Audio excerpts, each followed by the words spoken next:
Pour la première fois dans l'histoire de la F1, le championnat va comporter 17 manches en cette saison 77. Un long périple du mois de janvier jusqu'en octobre attend donc les pilotes qui se retrouvent en Argentine pour l'ouverture de la saison, malgré une situation politico-économique locale plus qu'incertaine. Plusieurs transferts importants ont été enregistrés durant l'intersaison. On savait déjà que Carlos Rothman rejoignait Niki Lauda chez Ferrari. On a aussi appris que Ronnie Peterson arrivait chez Tyrrell, car Jody Scheckter a créé la surprise en intégrant une toute nouvelle équipe, Wolf, dont on reparlera. Chez Brabham, John Watson a remplacé Rothman et il fait équipe avec Carlos Pace. Claire Regazzoni, lui, au tout dernier moment, a trouvé refuge au sein de l'équipe Inside. Tout auréolé de son titre mondial, acquis 3 mois plus tôt au Japon, James Hunt signe la première pole de cette 28e saison de la Formule 1. Watson est à ses côtés sur la première ligne, alors que derrière on trouve deux Paillet et un Lauda dont les relations avec Ferrari ne sont plus ce qu'elles étaient, et c'est un euphémisme. A noter que pendant les essais, les équipes Lotus et Ligier ont été accablées par les casse-moteurs et ne démarrent donc pas dans les meilleures conditions cette année. D'ailleurs, il n'y a qu'une Lotus au départ, celle de Mario Andretti. Ce Grand Prix a démarré à 16h, heure locale. Pourtant, la température sur la piste dépasse les 50 degrés. Ajoutez à cela qu'il s'agit de la première épreuve de l'année, les abandons vont être nombreux.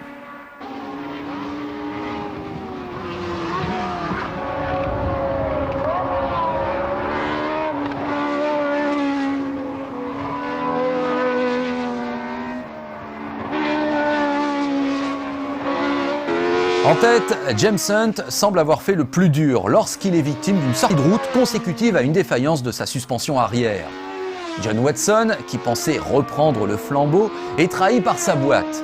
Lauda a abandonné, Pace est retardé par un problème de refroidissement, bref, tout cela fait le jeu de l'incroyable Jody Scheckter sur la non moins incroyable Wolf.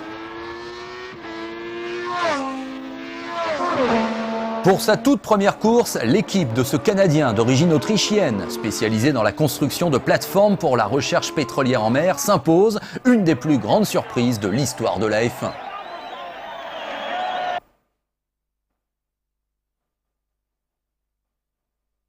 « 15 jours plus tard, nous voici à Interlagos. Il fait toujours aussi chaud. Depuis le premier Grand Prix, les Ferrari arborent sur leur flanc le sigle de Fiat, mais la situation interne est tendue. Chez Tyrrell, on tente toujours de développer cette fameuse voiture à 6 roues. Jackie Stewart est là.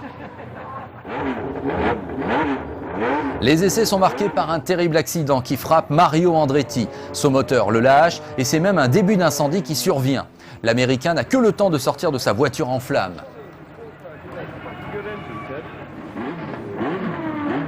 Chez Ferrari, on a posé un nouvel aileron arrière sur la voiture de Rothman uniquement. Une solution miracle qui fait aussitôt gagner 1,5 seconde à l'Argentin. Moralité, aux essais, Rothman est sur la première ligne aux côtés de James Hunt, de nouveau en pôle, alors que Lauda doit se contenter du 13e chrono seulement. C'est encore pire pour Scheckter, le vainqueur du premier Grand Prix, qui n'est que 15e, alors qu'Emerson Fittipaldi, l'idole locale, est 16e.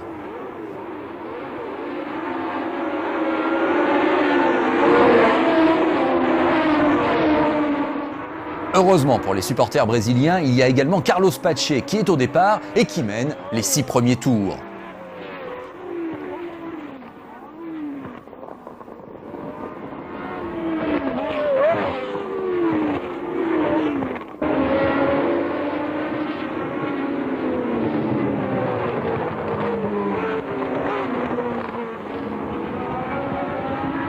C'est ensuite Hunt qui prend le relais et qui va rester en tête pendant 16 tours.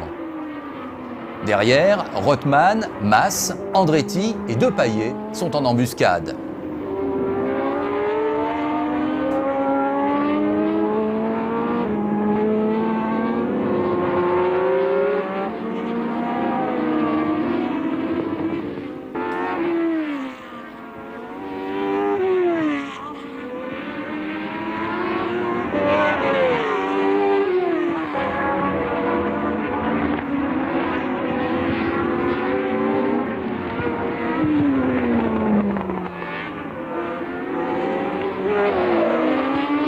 Pas de chance pour Jody Scheckter qui doit renoncer au 12e tour sur casse-moteur. En fait, c'est une hécatombe puisqu'Andretti renonce aussi au 20e tour. En tout, sur 22 voitures au départ, on n'en compte que 7 à l'arrivée et on dénombre 9 accidents sur les 15 abandons.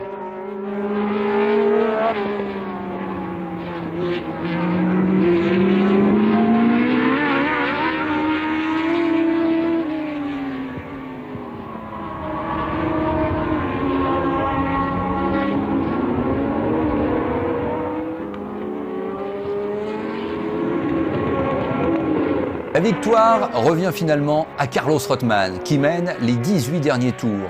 L'Argentin signe donc sa première victoire chez Ferrari, où il est clairement le chouchou face à un Lauda dont l'abandon prématuré au Grand Prix du Japon 76 a laissé un profond malaise dans l'équipe. Lauda signe quand même la 3e place de ce Grand Prix du Brésil, mais à 1 minute 47 de son coéquipier. Hunt termine 2e, Fittipaldi est un superbe 4e avec la fameuse Copper-Sucar qui est loin d'être une fusée, Gunnar Nilsson sur Lotus est 5e et Renzo Zorzi sur Shadow arrache le point de la 6e place. Après le Grand Prix, on s'affaire surtout à évacuer les monoplaces blessés. Les 6 semaines de délai avant le prochain Grand Prix ne seront pas de trop.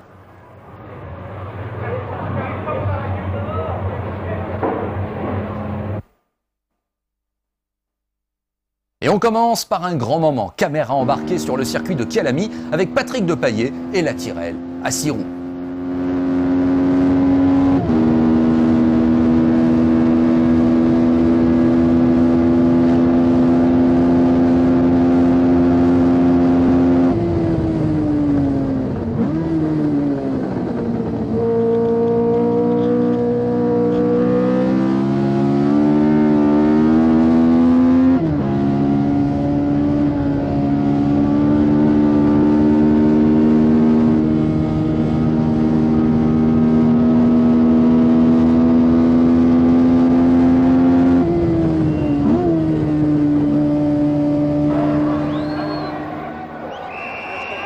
James Hunt a signé aux essais sa 3e pole position consécutive.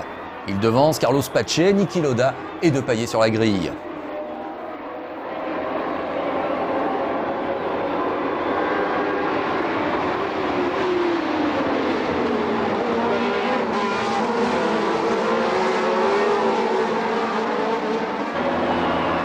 Dès les premiers tours, Lauda est très pressant derrière la McLaren de Hunt. Suivent Scheckter et Depailler en embuscade.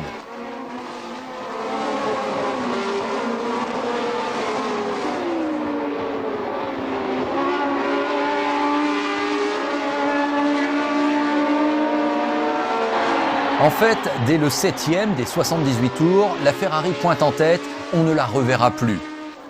Mais la course est marquée par un terrible accident. La Shadow de Renzo Zorzi est arrêtée sur le bas-côté, moteur fumant. 2 commissaires vont se précipiter en traversant la piste depuis l'autre côté. La tragédie survient, le second commissaire est tapé par la 2e Shadow qui arrive lancée, celle du Gallois Tom Price. Le commissaire est tué sur le coup, mais également Price, dont le casque a presque été arraché par l'extincteur du secouriste. Scène d'horreur avec la Shadow ensuite qui continue son chemin et qui va s'encastrer dans la Ligier de Jacques Lafitte, ce dernier étant donc percuté par un pilote déjà décédé. Assurément, en ce 5 mars 1977, on a vécu un des accidents les plus atroces de l'histoire de la F1. Le résultat de la course est dérisoire, pourtant Lauda, magistral vainqueur, dira qu'elle fut une de ses plus grandes victoires. Terrible détail, la Ferrari avait ramassé sur la piste une sangle de la Shadow du regretté Price. Quelques jours plus tard, nouvelle stupeur en Formule 1. Carlos Pace s'est tué dans un accident d'avion. Il est remplacé à Long Beach par l'Allemand Hans Stuck. Jean-Pierre Jarier, lui, est sur une ATS, qui est en fait une ancienne Penske rachetée par un Allemand. Stuck débute donc chez Brabham, en remplacement de Pace, on l'a dit. Début difficile pour lui, qui ne se qualifie qu'en 16e position. En revanche, tout va bien pour Lauda qui, sur sa lancée de Kyalami, signe la pole devant Mario Andretti. Le départ est marqué par un invraisemblable chaos. Reutemann tire tout droit et derrière, Hunt décolle sur la Brabham de Watson. Encore plus derrière, Brambilla reste aussi sur le carreau.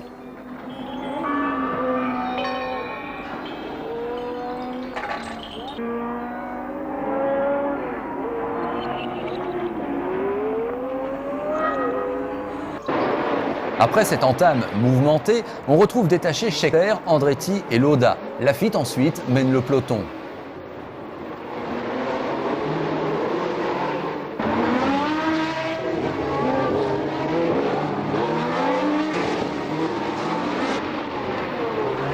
La course est marquée par la domination de Scheckter qui mène 76 des 80 tours.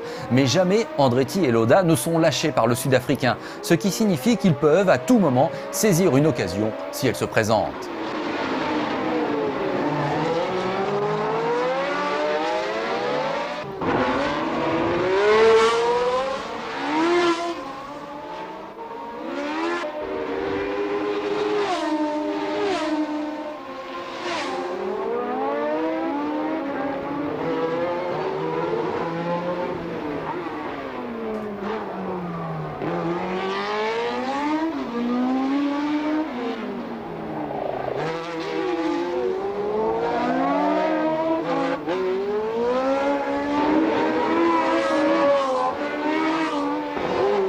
L'occasion qu'attendait Andretti et Lauda va justement arriver. Pour le pauvre Scheckter, c'est le drame. Son pneu avant droit est victime d'une crevaison lente. Il ne peut plus tenir le rythme.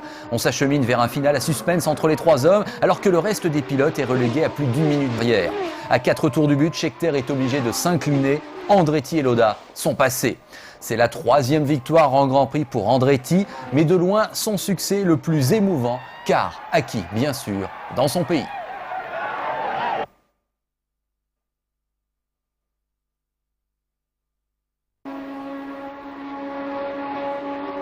Retour en Europe pour la 5e épreuve de la saison qui va se dérouler en Espagne, à Jarama. Au championnat, la situation est la suivante. Scheckter et Lauda sont en tête avec 19 points, suivent Rothman à 6 longueurs et Andretti à 8.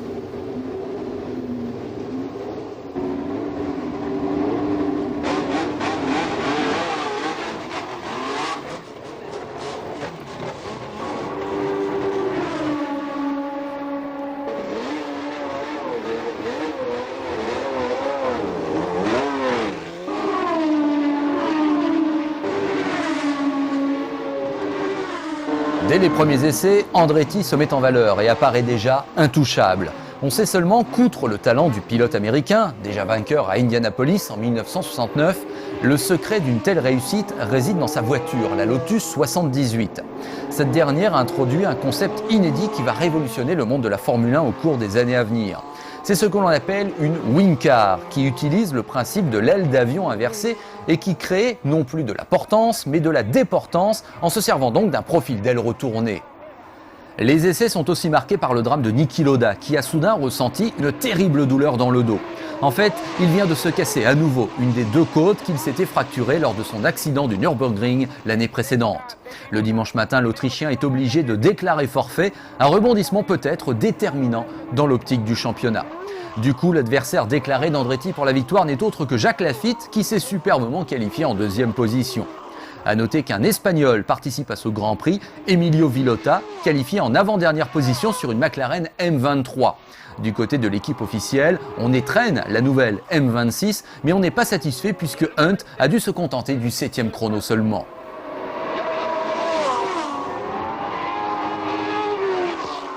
La course est marquée comme on pouvait s'y attendre par la domination de Mario Andretti qui va effectuer un cavalier seul. Laffite et Rothman tentent bien de s'accrocher mais ne peuvent pas rivaliser. Pire, le Français doit rentrer précipitamment au stand car une jante s'est desserrée. Laffite se contentera de la 7e place à l'arrivée à un tour d'Andretti. Seul motif pour ne pas sombrer dans la tristesse du côté des Bleus, la JS7 a signé le meilleur tour en course.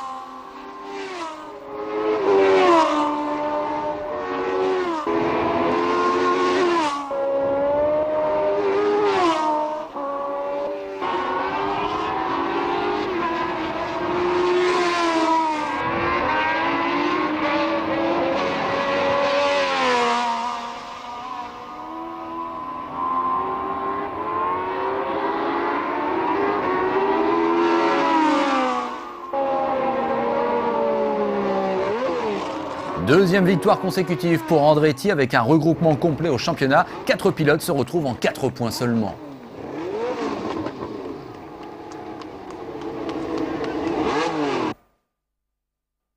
Le Grand Prix de Monaco se déroule le 22 mai 1977. Les Tyrrell à 6 roues vont s'y montrer performantes aux essais.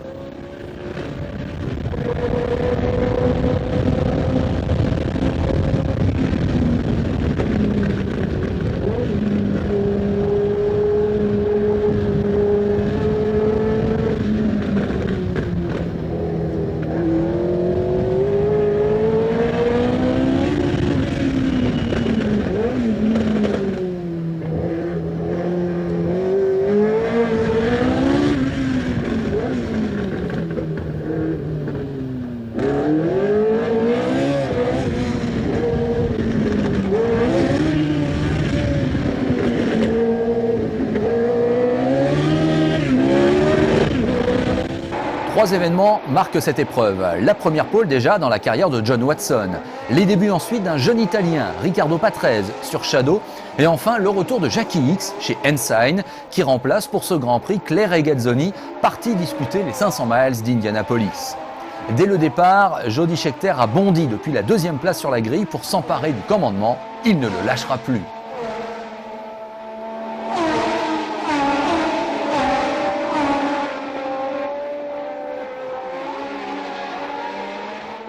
Les Tyrrell, malgré de bons essais, ne confirment pas en course. Peterson abandonne dès le 10e tour, Depailler au 47e. Quelques tours plus tard, c'est au tour de Watson de disparaître, trahi par sa transmission. Cela libère la voie aux deux Ferrari pour aller chercher les deux dernières places sur le podium. Lauda devant Rothman. Mass, Andretti et Alan Jones sur Shadow complètent la liste des pilotes dans les points. Au championnat, incroyable mais vrai, Scheckter s'échappe et compte maintenant 7 points d'avance sur Lauda, 9 sur Rothman et 10 sur Andretti. L'équipe Wolff n'en finit plus de surprendre.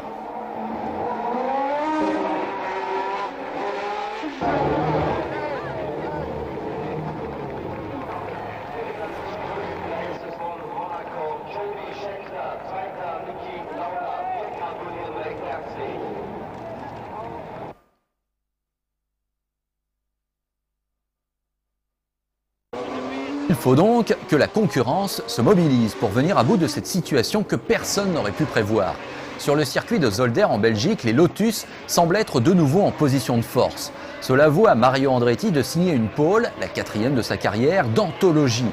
En tournant en 1:24.64 à la moyenne de 181,276 km/h, il laisse John Watson, auteur du deuxième chrono, à 1,5 seconde. Preuve de la supériorité des Lotus, Gunnar Nilsson se qualifie en 3e position, à 1,8 seconde toutefois de son chef de file. Les écarts sont ensuite vertigineux. Rothman est à 2 secondes 2, Hunt à 2 secondes 4, Lauda à 2 secondes 5. On se dirige tout droit vers une nouvelle démonstration d'Andretti, à l'instar de celle réalisée pendant le Grand Prix d'Espagne.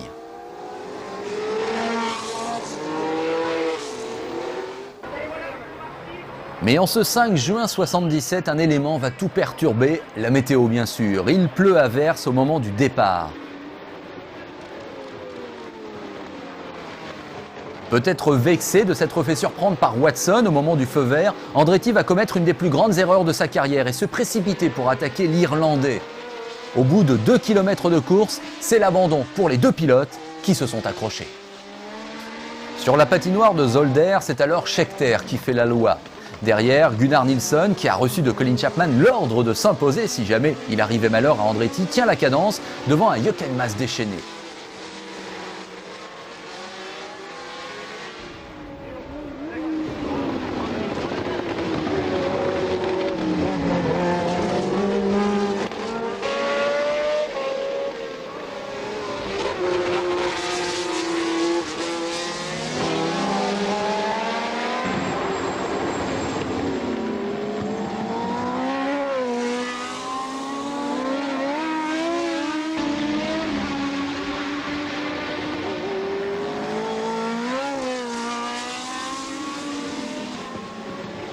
Mais bientôt, la pluie cesse, il va falloir s'arrêter pour mettre des pneus slick. C'est le moment que choisit Scheckter pour effectuer un tête-à-queue. Nilsson n'en profite pas immédiatement puisqu'il choisit de s'arrêter au stand pour changer de pneus, justement. Une tactique sage qui lui vaut de remonter ensuite 1 à 1 ses adversaires.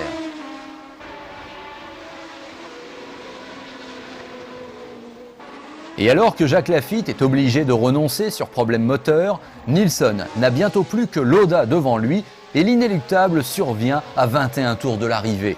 Nilsson passe la Ferrari et s'envole vers sa première et unique victoire en Grand Prix.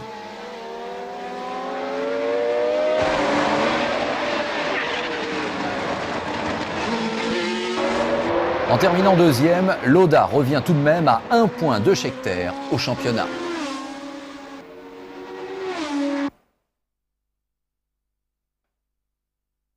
Le circuit d'Anderstorp accueille le Grand Prix de Suède. Deux pilotes se doivent de réagir, Rothman et Andretti.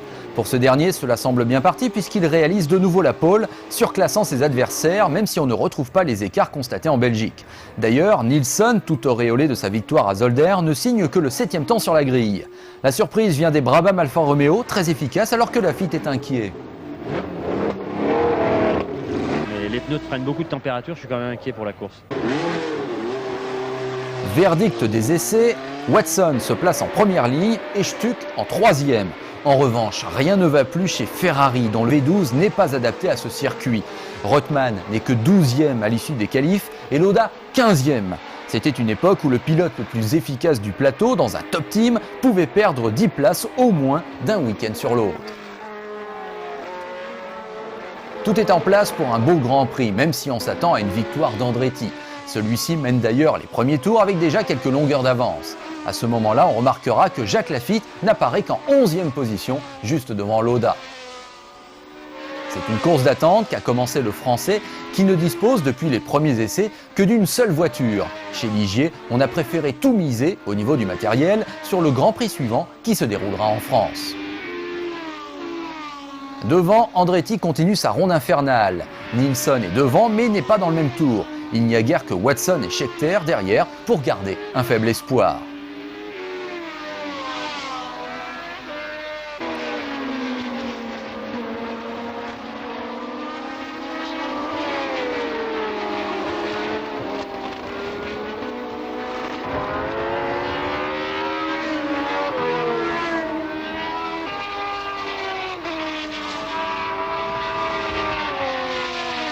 Mais Watson et Scheckter s'accrochent au 30e tour, ce qui libère quelques appétits. Et c'est alors que Laffite se met en évidence, rattrapant et doublant 1 à 1 tous ses adversaires. Il faut se pincer, mais l'incroyable est là. À 5 tours de l'arrivée, Laffite est deuxième, après avoir dépassé notamment Stuck, Rothman, Mas, Depailler et Hunt.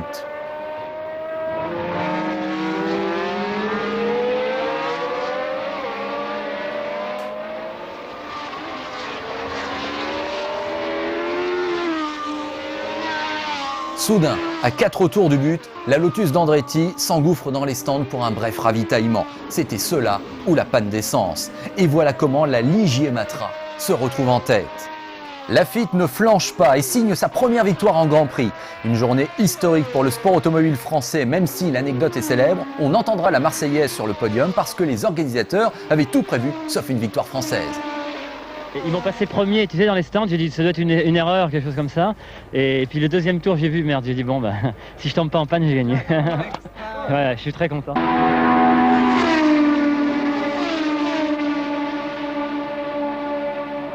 Preuve de la victoire inattendue de Laffite en Suède, peu de témoins y ont assisté. Disputé le même jour que les 24 heures du Mans, le Grand Prix de Suède n'avait attiré que quelques journalistes français. Les images que vous venez donc de voir ont vraiment valeur de document. D'ailleurs, le patron des Bleus, Guy Ligier, n'avait même pas fait le déplacement, trop occupé à préparer le Grand Prix de France. C'est dans sa voiture qu'il avait appris la nouvelle. C'était en tout cas la première fois qu'une voiture entièrement française, à l'exception des pneumatiques, remportait un Grand Prix de Formule 1. Laffite devenait lui le 4e pilote tricolore, après Maurice Trintignant, François Sevère et Jean-Pierre Beltoise, à remporter une manche du championnat du monde.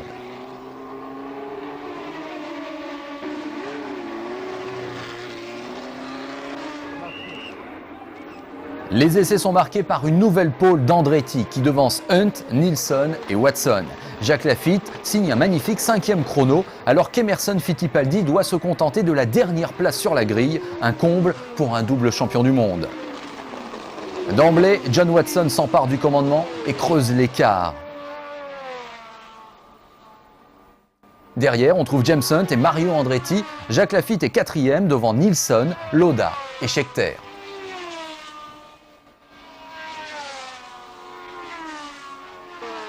Les tribunes du circuit de Dijon-Prenois sont combles et 80 tours sont au programme.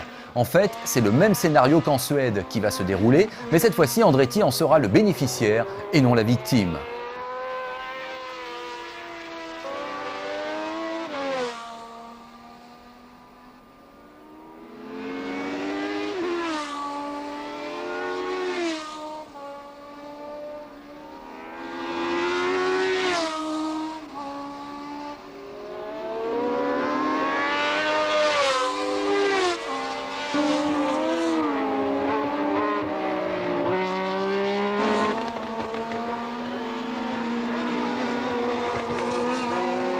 Alors que Jacques Laffite loupe le coche et doit concéder 2 tours suite à une touchette qui le fait revenir précipitamment dans les stands, Watson est toujours en tête au 78e passage.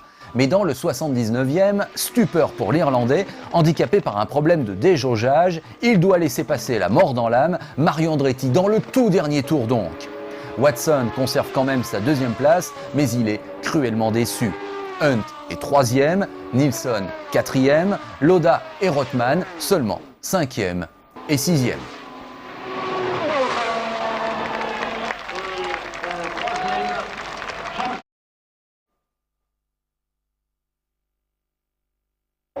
Beaucoup d'événements pour le Grand Prix de Grande-Bretagne, 10e manche du championnat du monde 77. Il y a d'abord un jeune pilote français qui débute, Patrick Tambay, au volant d'une Ensign Ford engagée par le Theodore Racing. Il se qualifie brillamment en 16e position. L'autre débutant de ce Grand Prix n'est ni plus ni moins que Gilles Villeneuve, qui au volant d'une vieille McLaren M23 réussit un véritable exploit en se qualifiant en 9e position. Une grande amitié unit déjà les deux jeunes pilotes qui verront souvent par la suite leur trajectoire se croiser sur et en dehors des pistes. Il y a ensuite et surtout les débuts officiels de la Renault F1 qui ouvre une nouvelle ère dans le monde de la course. On le sait, l'originalité du projet réside dans le moteur qui est suralimenté par turbocompresseur. En vertu d'un coefficient d'équivalence fixé à 2 par la Commission sportive internationale et par rapport à un moteur 3 litres atmosphérique, la cylindrée de ce moteur a été ramenée à 1,5 litre et plus précisément en l'occurrence à 1420 cm3. Autant le dire, chez les Anglais, personne ne croit à la réussite d'un tel projet. À ce pari de Renault, il convient d'ailleurs de rajouter également la présence de Michelin qui expérimente un pneu à carcasse radiale, là encore une grande première en F1. Toujours est-il que Jean-Pierre Jabouille se qualifie à une encourageante 21e place à 1,7 seconde de la pole de Hunt.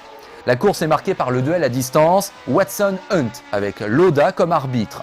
Pour certains, le package Watson-Brabham Alfa Romeo est encore plus fort qu'Andretti Lotus Ford. Mais si Andretti a déjà gagné à 3 reprises depuis le début de la saison, il n'en va pas de même pour Watson qui a échoué une fois de plus.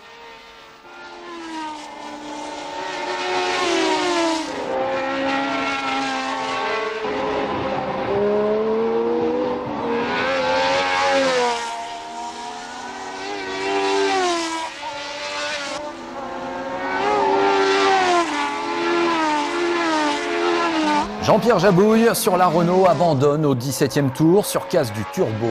C'était attendu.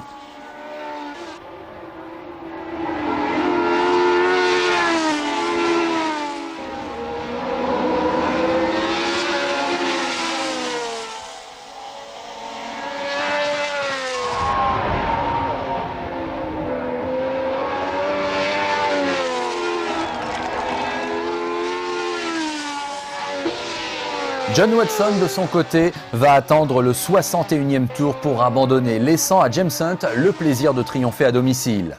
Une fois le drapeau à damier abaissé, la foule envahit Silverstone. La communion entre Hunt et le public est totale, un grand moment d'émotion pour le champion du monde en titre.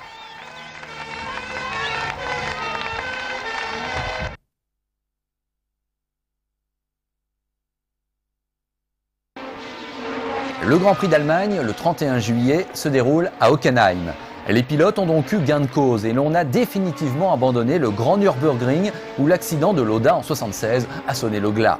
En plein cœur de l'été, Hockenheim est une fournaise qui va mettre à mal les mécaniques. Cela commence dès les essais pour Jean-Pierre Jarier, on l'a vu, son ATS. Au championnat, la situation est la suivante. Lauda, plus régulier, est en tête avec 39 points. Scheckter et Andretti en ont 32, Rothman 28, et il faut maintenant rajouter Hunt avec 22 points depuis sa victoire à Silverstone.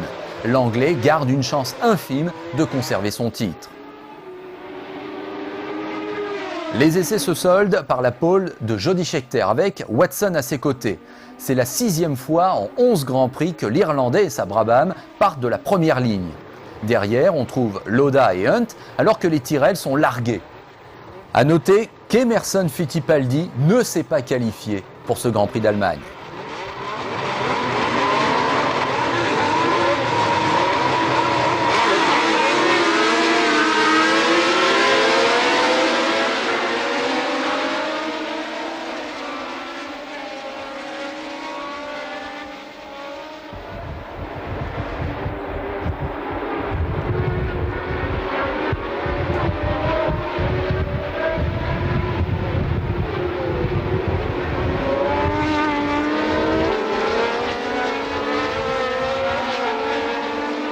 Dans un premier temps, Scheckter conserve l'avantage de sa pole avec Watson et Lauda derrière lui.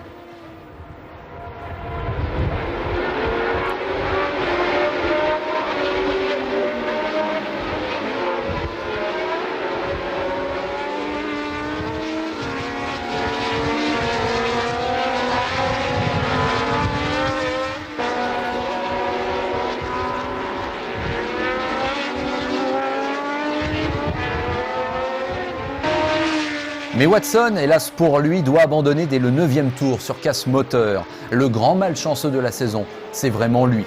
La course est marquée par une véritable hécatombe, justement, de moteur. Il n'y a que 8 voitures à l'arrivée. Après Watson, ce sont Laffite, Depailler, Nilsson, Andretti et Peterson qui abandonnent officiellement à cause de la même raison.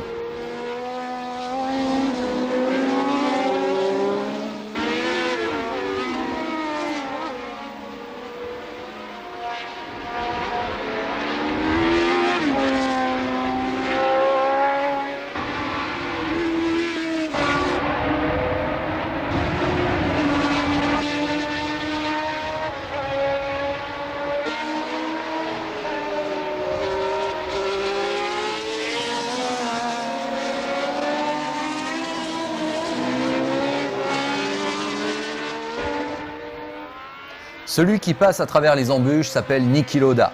L'Autrichien s'impose pour la 2e fois seulement en cette année, mais il commence à faire le trou au championnat. Un an après avoir échappé à la mort, il renoue avec le succès en Allemagne.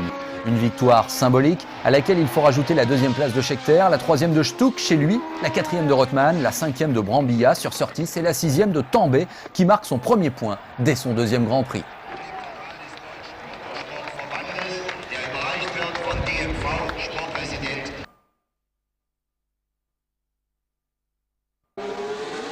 Le Grand Prix d'Autriche se déroule le 14 août, mais il se dispute en partie sur piste humide. Lauda joue donc à domicile et il possède 10 points d'avance sur Scheckter. Rothman et Andretti marquent le pas depuis quelques courses et pour eux, il est urgent de redresser la barre sous peine de voir le titre leur filer définitivement sous le nez.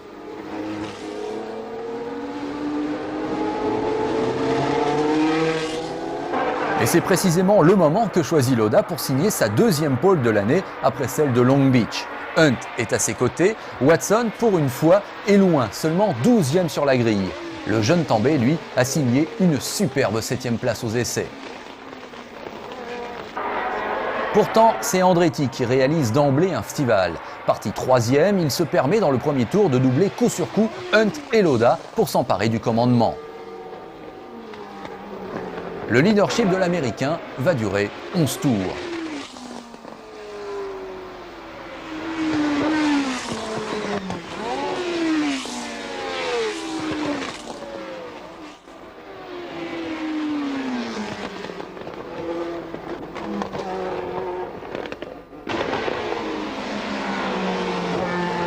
C'est alors que le moteur d'Andretti le trahit une nouvelle fois, comme en Allemagne.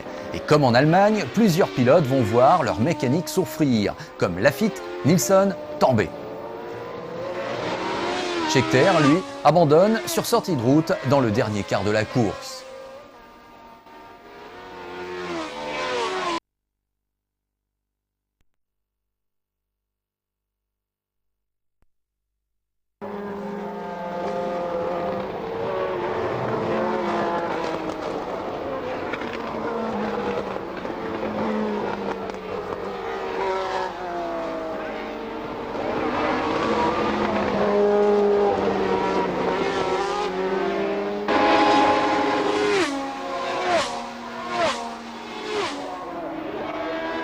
À ce moment-là, alors que la piste sèche rapidement, c'est James Hunt qui mène allègrement le bal.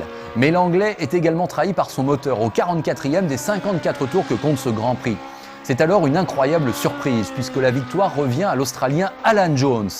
Parti de la 14e place sur la grille, le pilote de la Shadow DN8 s'impose au nez et à la barbe de tous les favoris et notamment de Niki Lauda qui doit se contenter de la 2e place chez lui à plus de 20 secondes de Jones. Après Nilsson et Laffite, voici donc de nouveau un pilote qui inscrit pour la première fois son nom au grand palmarès de la F1.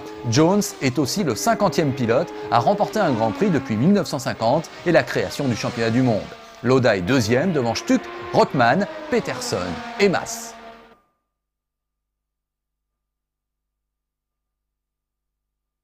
Pour le Grand Prix de Hollande, outre Alan Jones, le héros de Zeldweg, on retrouve toute l'équipe Renault, de retour après son baptême du feu de Silverstone.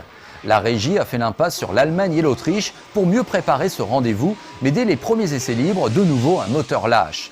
Qu'à cela ne tienne, on change et on repart de plus belle du côté de la théière jaune, comme l'ont surnommé les Anglais. Au final, Jabouille signe le 10e temps des essais, une performance remarquable qui stupéfie nombre d'observateurs.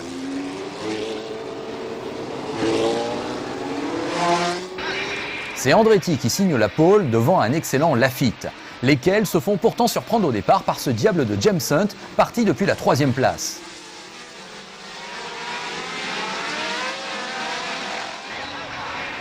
Andretti reprend la 2e place aux Français peu de temps après, tandis que derrière, Jabouille se retrouve embarqué dans un superbe duel avec Jody Scheckter qui, on le rappelle, est quand même 2e au championnat.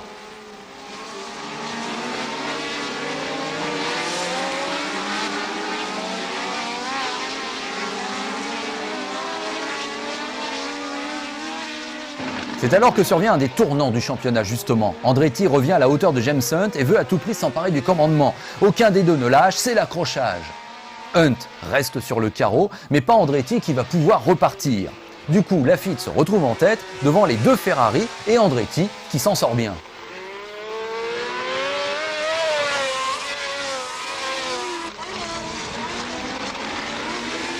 Finalement, Andretti va bien disparaître dès le 15e tour sur une nouvelle casse moteur. On peut penser que Lauda va assurer la 2e place, de toute façon bénéfique pour lui au championnat, mais c'est mal connaître l'Autrichien qui soudain se sent pousser des ailes et double Laffite au 22e tour.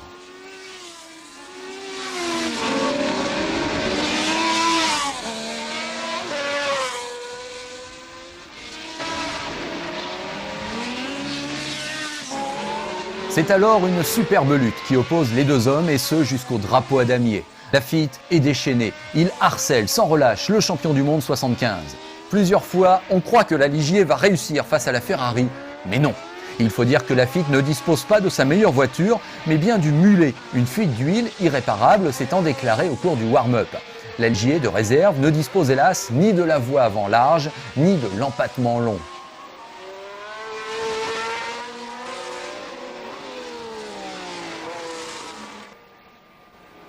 À l'arrivée, il n'y a qu'une seconde 89 d'écart en faveur de Lauda. Tous les autres sont relégués à au moins un tour. À commencer par Jody Scheckter 3e, Fittipaldi est 4e, Tambay 5e, devant Rothman, s'il vous plaît. Lauda n'est plus qu'à quelques encablures de son 2e titre, puisqu'il possède maintenant 21 points d'avance au championnat sur Scheckter. La grande affaire du Grand Prix d'Italie se passe d'abord en coulisses. Sans que la nouvelle ne soit officielle, Lauda a averti Enzo Ferrari au soir de sa victoire hollandaise qu'il ne piloterait plus pour lui en 1978. Le transfert l'Autrichien chez Brabham est déjà négocié. C'est, on l'imagine, dans une ambiance interne détestable que Lauda va disputer le Grand Prix le plus important de la saison pour son employeur. Frayeur aux essais pour Patrick Tambay, qui est violemment sorti et s'est même retourné. Il ne reste plus rien de son ensign. Claire Regazzoni lui donne pourtant sa voiture pour la course. Hunt a signé la pole devant Rothman, dont on sait qu'il dispose d'un meilleur moteur que Lauda pour tout le week-end. A noter l'excellente performance de Riccardo Patrese, qui signe le 6e temps des essais, alors que chez Renault, on est déçu, on espérait mieux que la 20e place sur la grille pour Jean-Pierre Jabouille.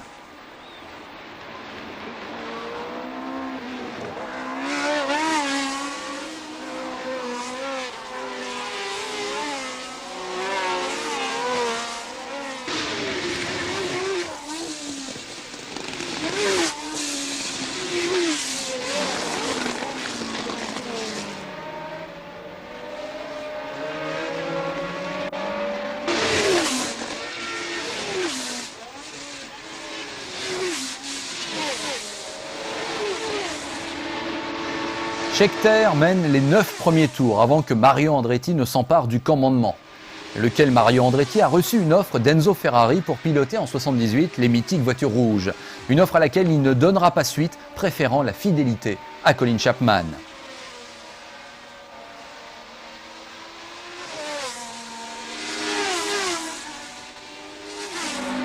Une fois de plus, c'est une hécatombe côté moteur.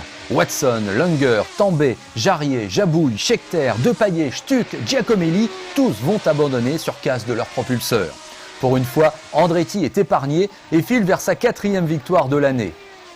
Lauda, qui passe une nouvelle fois à travers les embûches, prend la 2e place et Alan Jones prend la dernière marche du podium. La preuve, si besoin en était, que la victoire de l'Australien en Autriche n'était pas le fruit du hasard. Andretti connaît la joie de remporter en cette année 77 les 2 grands prix qui lui tenaient le plus à cœur, les États-Unis, en l'occurrence, et l'Italie. La boucle est bouclée pour cet émigré natif de Montona, près de Trieste, qui rêvait d'Ascari étant petit dans son pays d'origine.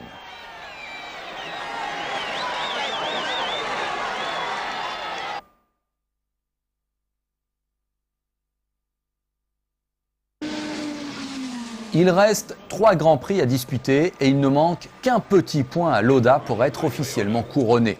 Un nouveau drame interne va alors secouer la Scuderia Ferrari.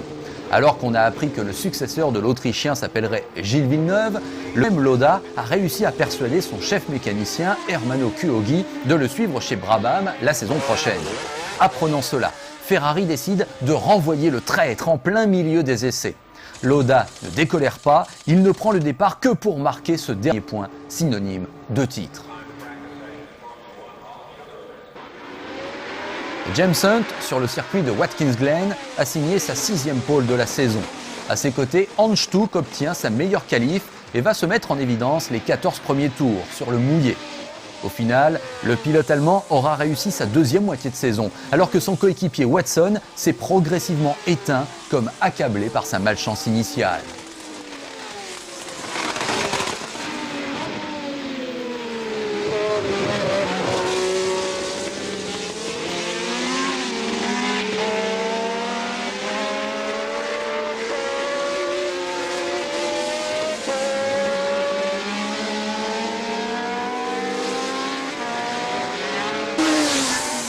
Stuck éliminé sur sortie de route, c'est James Hunt qui reprend les choses en main.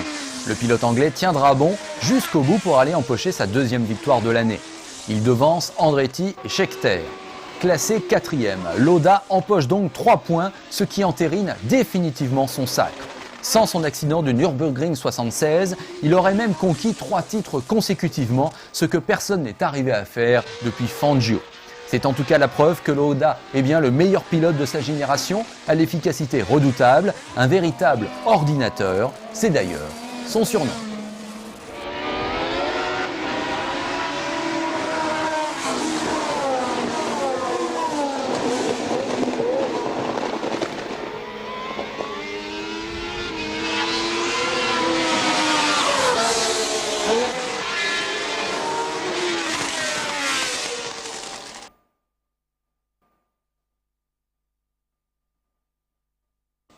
Au Canada, c'est Gilles Villeneuve qui fait la une des journaux. Le Canadien est donc le successeur de Lauda chez Ferrari, qui prévoit pourtant d'aligner ses 3 pilotes pour l'avant-dernier Grand Prix de la saison.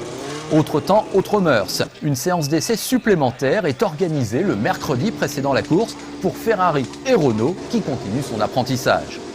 Assuré du titre, Lauda est partagé entre 2 envies. Celle d'honorer son contrat jusqu'au bout et celle au contraire de renoncer à courir pour cette équipe Ferrari avec qui il ne s'entend plus depuis bien longtemps. Persuadé que la Scuderia ne pourrait pas préparer convenablement 3 voitures, Lauda prend sa décision le vendredi matin. Il ne courra pas les 2 dernières épreuves de la saison. C'est un nouveau coup de théâtre et une sortie par la petite porte quand même pour le tout nouveau champion du monde. Autre fait marquant, l'équipe Renault ne se qualifie pas. Décision est aussitôt prise de faire l'impasse sur le Japon pour déjà préparer la saison 78. Là encore, la piste est humide au moment du départ, ce qui n'empêche pas Mario Andretti de bondir sitôt le feu vert pour continuer sur la lancée de sa pole.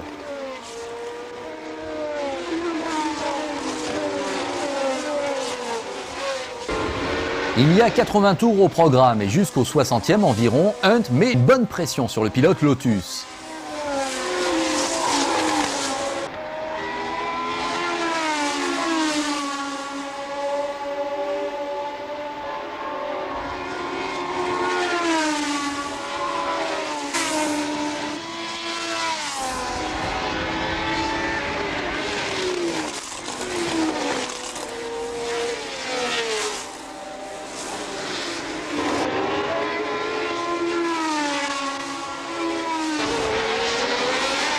Mais l'Anglais de McLaren va trouver le moyen de s'accrocher avec son coéquipier Jochen Mass. C'est alors Jody Scheckter qui le remplace dans le rôle de l'outsider de luxe derrière Andretti.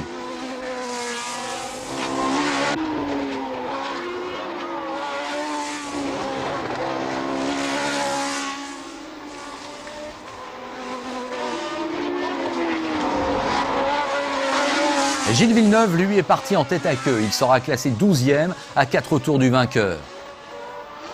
Quelques boucles plus tard, c'est un nouveau grand classique qui se joue. Andretti est lâché par son moteur à 3 tours seulement de l'arrivée. Rageant pour l'Américain qui aurait dû signer une 5e victoire. Mais rendez-vous est pris pour la saison 78 où l'on pressent que l'équipe Lotus, qui verra le retour en son sein de Ronnie Peterson, sera redoutable. Scheckter récupère donc la victoire et devient officiellement le dauphin de l'Oda au championnat. Pas mal quand même pour une équipe qui débutait en Grand Prix en cette année 77. La saison va donc s'achever au Japon, sur le circuit du Mont Fuji. Comme l'année précédente, James Hunt est très disponible. Et comme en 76, des pilotes japonais vont participer à la course. En l'occurrence, 3. Takahashi chez Tyrrell, Hoshino et Takahama chez Kojina, ce qui ne va pas sans mal.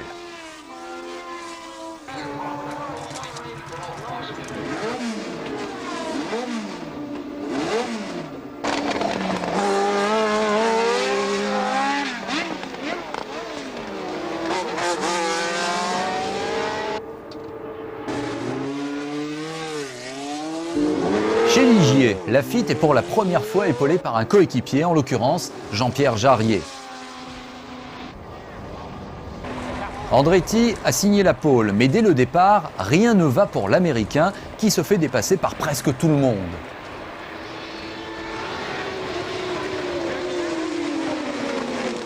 Pire, au 3e tour, Andretti renonce suite à un accident violent avec Laffite qui peut pourtant continuer.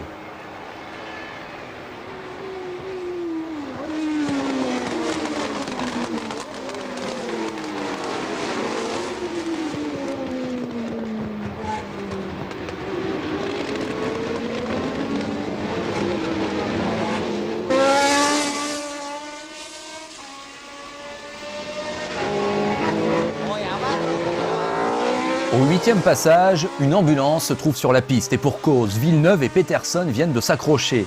La Ferrari a terminé sa course de l'autre côté du rail où elle vient faucher une dizaine de spectateurs. Un commissaire et un spectateur se tuaient sur le coup. Un nouveau drame dans cette saison qui n'en a pas manqué.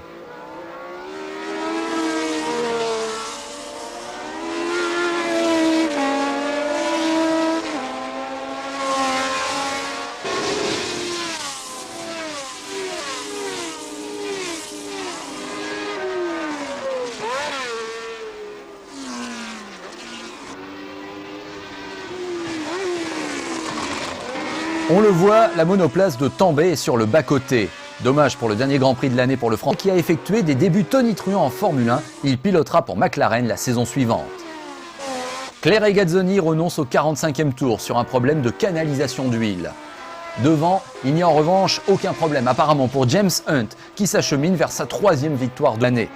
L'Anglais devance Rothman et Depailler qui finit l'année en trombe. Jones, Laffite et Patrese complètent la liste des pilotes dans les points. Laffite est le grand malchanceux de la course. Il renonce sur panne d'essence dans le dernier tour alors qu'il remontait à vitesse grand V sur Hunt. Il est quand même donc classé 5e.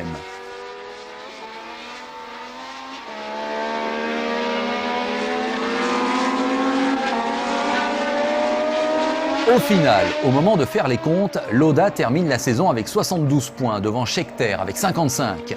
Les stats de l'Autrichien sont impressionnantes car il faut rappeler qu'il n'a participé qu'à 14 Grands Prix au lieu de 17 pour la plupart des autres. Mais sur ces 14 participations, il a pu monter à 10 reprises sur le podium, ce qui a évidemment fait la différence. Derrière Scheckter, on trouve 3 pilotes groupés en 7 points, Andretti, Rothman et Hunt. Vous n'êtes pas trop déçu ? Non, parce que je suis déçu, mais c'est pas très grave. Je me suis bien amusé, donc. Mais dès le départ, petit problème avec Andretti. Oui, petit problème. Je sais pas, je sais que quelqu'un m'a touché derrière et quand je suis repassé, Andretti était dehors. J'ai présumé que c'était lui qui m'avait touché et je pense qu'il a dû monter sur ma roue arrière avec sa roue avant et il avait calé moins vite. La saison s'achève par un podium un peu fantaisiste, Hunt et Rothman étant déjà partis pour prendre leur avion. On avait en tout cas vécu une saison fantastique, pleine de rebondissements.